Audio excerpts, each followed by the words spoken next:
শুরুতেই আমরা যদি ব্যাংক খাতের কথা চিন্তা করি, সেখানে আমরা দেখলাম যে সরকার নানাভাবে চেষ্টা করেছে। সে অন্তর্বর্তী সরকারের পর থেকে যে ব্যাংক খাতকে আসলে চাঙা করার জন্য নতুন করে তারা বাজেটও বেশ কিছু পদক্ষেপ নিয়েছে। আপনার কাছে কি মনে হয় সরকার বর্তমানে যে পদক্ষেপগুলো নিচ্ছে বা সমসাময়িক ব্যাংকিং খাতের যে সমস্যাগুলো চলছে সেগুলো সরকার এই বাজেটের মধ্যে যথাযথভাবে অ্যাড্রেস করতে পেরেছে কিনা, বা তারা যে লক্ষ্যমাত্রাগুলো নির্ধারণ করছে সেগুলো অর্জিত হবে কিনা? ধন্যবাদ আপনাকে। কিন্তু বিষয়টা হচ্ছে যে ব্যাংক খাতকে সংস্কার করা কিংবা ব্যাংক খাতে যে বর্তমান যে সমস্যা সেটি একেবারে সরাসরি বাজেটের সাথে সম্পর্কিত বলে আমার মনে হয় না। কারণ বাজেটে সরকার কিছু ব্যাংকের ক্যাপিটালাইজেশন করার জন্য কিংবা প্রয়োজনে তাদেরকে হার দেওয়ার জন্য কিছু টাকার তার সংস্থান রেখেছে 24,000 কোটি টাকার মতো। কিন্তু বিষয়টা ওখানে না। বিষয়টা হচ্ছে যে ব্যাংক খাতের যে বর্তমান ভঙ্গুর অবস্থা, ব্যাংক খাতে যে বিশাল বিশাল সব গর্ত সৃষ্টি হয়েছে, এইগুলো আসলে কিভাবে আসবে?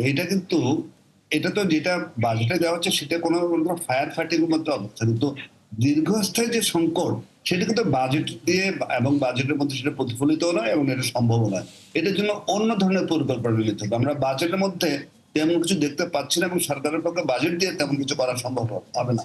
বাজেটের মধ্যে শুধুমাত্র সংস্থান, ব্যাংকগুলোকে কিছুটা মাত্রা সংস্থান দেওয়ার জন্য এবং সরকারি ব্যাংকগুলোর যে ক্যাপিটাল ইনএডিকুয়েসি এগুলোকে কিছু অংশে পুনর্ভরণ করার জন্য তারা দিতে পারেন, কিন্তু ব্যাংকের ক্ষেত্রে সংকটে বাজেট দিয়ে হবে না। এটা হচ্ছে আমার সোজা একেবারে ওভার সিম্পলিফাইড একটা কি বলবো অ্যানালাইসিস।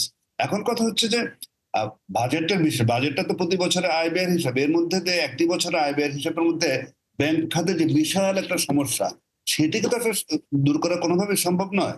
এটার জন্য অন্য ব্যবস্থা নিতে হবে। সুতরাং এই বাজেটের মধ্যে যে ব্যাংকিং খাতের সমস্যার কোনো সুরাহা হয়ে যাবে সেটা আমি মনে করি।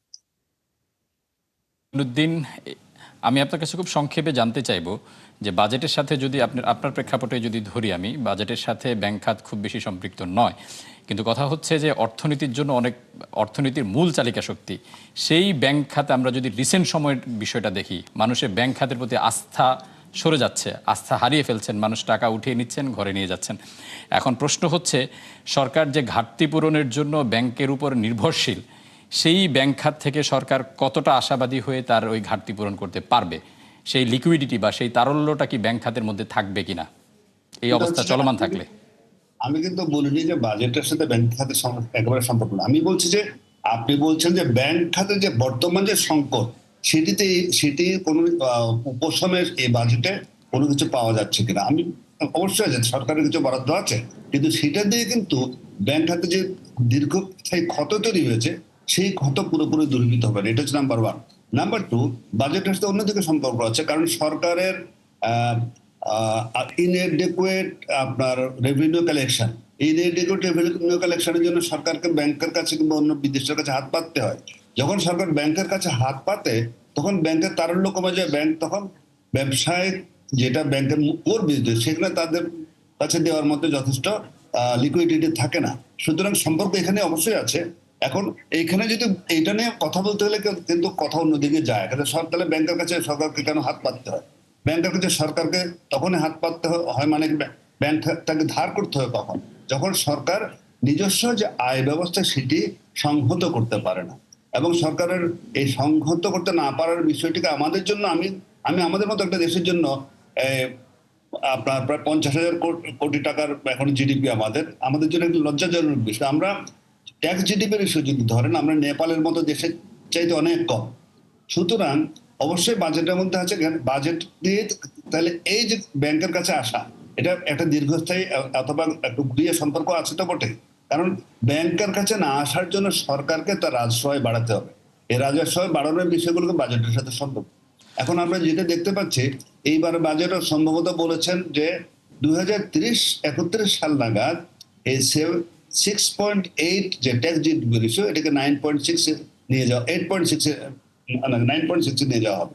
কিন্তু কিভাবে হবে তার কোনো আমরা সুরাহা দেখছি না। এগুলো জনাব ফারুক মঈনুদ্দিন, আমি আপনার কাছ থেকে একটা জিনিস জানতে চাইবো, সেটি হচ্ছে যে আপনি একজন ব্যাংক খাত বিশেষজ্ঞ হিসেবে আমরা দেখেছি যে প্রবলেম আইডেন্টিফাইড অ্যান্ড সলিউশন প্রয়োজন। আপনি ব্যাংক খাতের সংস্কারে $1/2 ট্রিলিয়ন ইকোনমিতে তা বেশি পরিমাণ ব্যাংক রয়েছে।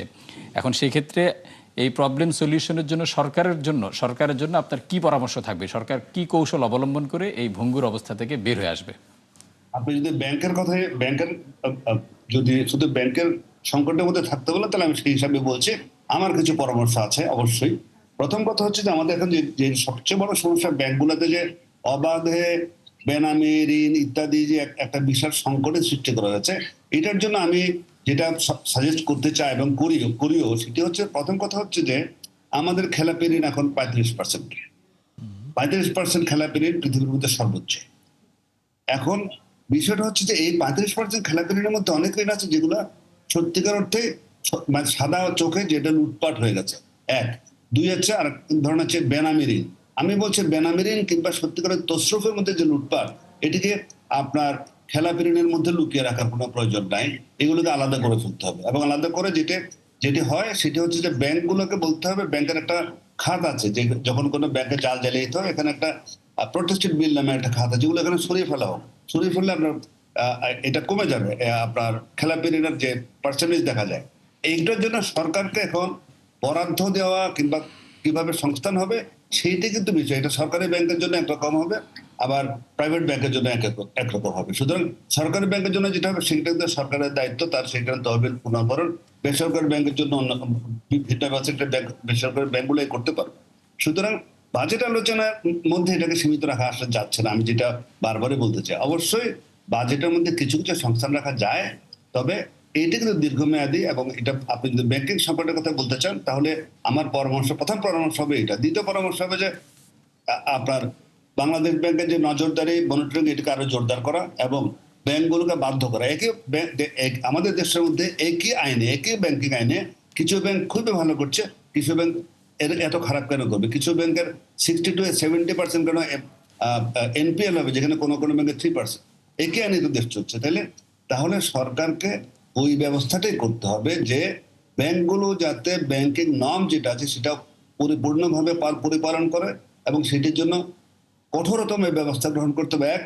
দুই হচ্ছে খেলাপি ঋণের ব্যাপার, যেটা সবচেয়ে বেশি বড় সংকট আমাদের জন্য তৈরি করেছে, সেই খেলাপি ঋণ গ্রহণকারীদের ব্যাপারে সরকারকে আরো কঠোর হতে হবে। কারণ আনফর্চুনেটলি আমাদের দেশে কি হয়, আমাদের দেশে যেটা হয়েছে সেটা হচ্ছে আইন প্রণয়ন যারা করেন তারা অধিকাংশ ব্যবসায়ী। আমাদের দেশের পার্লামেন্ট এখন আপনার রাজনীতিবিদরা প্রায় নেই বললেই চলে, খুবই নেগলিজিবল তাদের নাম্বার। সুতরাং আইনটা প্রণয়ন হবে কাদের জন্য কিংবা কারা করবেন, এই ব্যাপারগুলো কিন্তু খুবই স্বচ্ছভাবে আমরা দেখতে পাই। তার সমাধান আমার হাতে নাই, কিন্তু আমি এই অবজারভেশনে দিলাম যে এগুলা থেকে আপনাকে সরকারকে নির্মোহভাবে একেবারে সত্যিকার অর্থে কোনো ধরনের ওই কি বলে বিরাগ কিংবা অনুরাগের বশবর্তী নয় যে কাজগুলো করা যায়, তাহলে মাত্র সম্ভব। আদারওয়াইজ এটা রাজনৈতিক সদিচ্ছার বিষয়, আমি সবসময় বলি। কারণ কথা হচ্ছে যে এই জিনিসগুলা রাজনৈতিকভাবে অনেক ধরনের সিদ্ধান্ত নিতে হয়, সেটি সরকারকে কঠোরভাবে নির্মোহভাবে নিতে হবে। এবং আবারও বলে এটা রাজনৈতিক সিদ্ধান্তের বিষয়। জনাব ফারুক মাইনুদ্দিন, আপনি বলছিলেন যে রাজনৈতিক সদিচ্ছার কথা। আমরা যদি নির্বাচনের আগের সময়টা দেখি, সেখানে আমরা দেখেছি অনেক সংসদ সদস্য নির্বাচিত হয়েছেন যারা নিজেরা আসলে ঋণ খেলাপি। পরবর্তীতে নানাভাবে তারা কুটকৌশল বা কলা কৌশল করে তারা নিজেরাই এখন আবার সেই আইনগুলো প্রণয়ন করছেন। আপনার কি মনে হয়, দীর্ঘদিন ধরে আপনি এই খাতটাকে বিশ্লেষণ করছেন, এই মানুষরাই কি পরবর্তীতে আবার যে খেলাপির বিরুদ্ধে আইন করবে কিনা? এই কথাটাই আমি একটু আগে যেটা বলতে চেয়েছিলাম, যে আমাদের দেশে আমরা যারা ব্যাংকার, আমরা যারা দীর্ঘদিন ধরে ব্যাংকিং ইন্ডাস্ট্রির সাথে জড়িত, আমরা দেখছি আমরা কত অসহায়। ঋণ খেলাপের ব্যাপারে আমরা কতখানি অসহায়, কারণ কোনো ধরনের পুলিশের সাপোর্ট আমরা পাই না। কারণ এমন সব আইন কিছু করা হয় যেগুলো দেখা যায় সব খেলাপি বান্ধব কিংবা ব্যবসায়ী বান্ধব, কিন্তু ব্যাংক বান্ধব কিংবা নীতি বান্ধব কোনো আমরা কোনো আইন দেখতে পাই না। এতে করে কি প্রমাণিত হয় যে আমরা বারবার দেখেছি বিভিন্ন সময় আইন করা হয়েছে, তার মধ্যে ফাঁক ফোকর রেখে দেওয়া হচ্ছে যাতে করে খেলাপিরা সুযোগ পেয়ে যায়। বছর পর বছর আমরা গত 15-16 বছর দেখতে পাচ্ছি সমানে খেলাপিদের জন্য বিভিন্ন ধরনের প্রণোদনা দেওয়া হচ্ছে। সুতরাং খেলাপি রয়ে গেছেন, তাদের খেলাপি ঋণের হার বেড়েছে, কিন্তু সত্যিকার ভালো যারা ঋণ গ্রহীতা তারা কিন্তু সবসময় বঞ্চিত হয়েছে। সুতরাং এই জন্য কথাটা বলছি, যেটা রাজনৈতিক সিদ্ধান্ত এবং রাজনৈতিক সদিচ্ছা যদি না থাকে, এই চক্র থেকে আমরা বেরোতে পারবো না। এটা আমার দীর্ঘদিনের অবজারভেশন আমি বলছি, এবং এটা আপনারও প্রমাণ পাবেন, এটা আমার মুখের কথা নয়। এটা দেখলেই বোঝা যায় যে সরকার রাজনৈতিক সদিচ্ছা কতখানি প্রয়োজন।